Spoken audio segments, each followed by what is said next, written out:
Hi everyone, this is Bernadette from the Sachem Public Library here to show you how to use Find a Grave to find your ancestors' grave sites. You can find information such as birth and death dates and locations, burial locations, as well as vital information on spouses, children, parents, and siblings.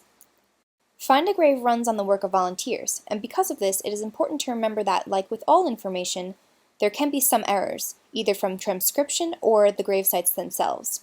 But it is still a great place to find clues that can lead you to some real answers. So we're going to start by going to www.findagrave.com. This will bring us to the Find a Grave homepage, where we can start searching for our ancestors. We can enter any vital information that we know, such as first, middle, and last names, birth and death dates, as well as cemetery location. If we only know a rough estimate of either of these dates, we can use the exact dropdown and either choose a range, or before or after a certain date. We can also click on the More search options to create a more advanced search. Here I can search by memorial or contributor ID number. I can add the names of relatives. I can narrow down my results by memorial type or memorials with only certain elements such as pictures or GPS. But perhaps most importantly, we can use the Include section. Here, we can check off things such as if your relative was known by a certain nickname, or if the name that you're inputting is a maiden name rather than a married one. For instance, if I was looking for my ancestor who went by the name Judy Smith, I would type in Judy Smith and check off nickname and maiden name and press search. You'll see the nickname in quotation marks and the maiden name in italics for each entry. So let's try another search.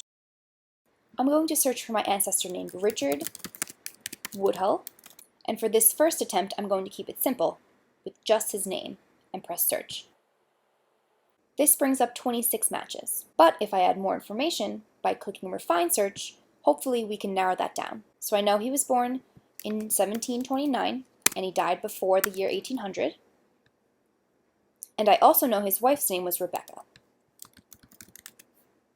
So I'm going to press search, and that narrows it down to one result. It now highlights that the spouse's name was Rebecca, so if I click on the record, I'm brought to the memorial page for this Richard Woodhull. Here, we have the birth, death, and burial information, as well as a memorial ID. We've got a picture on the left, as well as some other pictures that members have added. We also have a biography that a member added, as well as the source of this information, the names of his relatives that I can click on, and the inscription on his gravestone. If I would like to save this page, I can share it to social media or email. I can save it to my Ancestry account or my Find a Grave account, or I can copy or print it. And I can also suggest edits if I see some information that I think might be incorrect. If I wanted to view those family members that we saw before, I can click on their names, and I'm brought to their memorial pages. Here I can see all of her relevant information. Now it doesn't look like anyone has added a photo of her gravestone yet, but they have added some biographical information and possible spouse. And that's it. Thank you so much for watching and happy researching.